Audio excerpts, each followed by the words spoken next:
priori, c'est un camion comme les autres, sauf qu'une fois arrivé à bon port, voilà qu'il se métamorphose en musée. Depuis le mois d'avril, le MUMO, musée mobile, se déplace dans la communauté de communes du Pays Haut du Val d'Alzette pour se poser à proximité des écoles et des lieux de vie des enfants. Un musée original, imaginé par Ingrid Brochard, qui a eu envie de transmettre son amour pour l'art contemporain aux plus jeunes.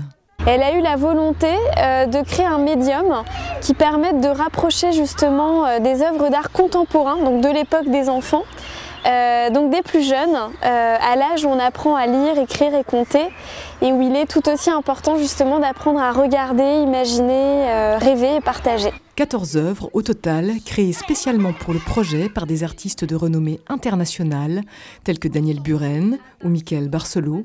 On dirait que c'est un monstre mais de forme de cochon.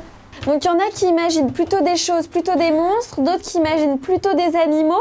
Donc c'est-à-dire qu'on peut imaginer plein de choses avec cet objet. D'abord, c'est des œuvres qui cohabitent dans un espace de 45 mètres carrés. Donc c'est quand même un espace réduit, il faut qu'elles puissent dialoguer entre elles.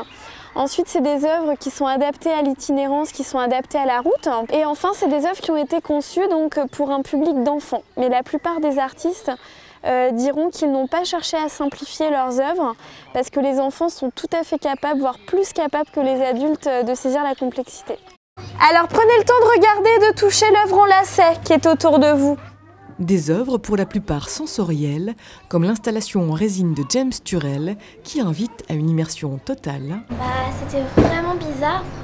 On aurait dit que je voyageais dans un autre monde et on dirait que je suis en train de dormir mais que mes yeux ils changent de couleur. On dirait que c'est comme un arc-en-ciel coloré.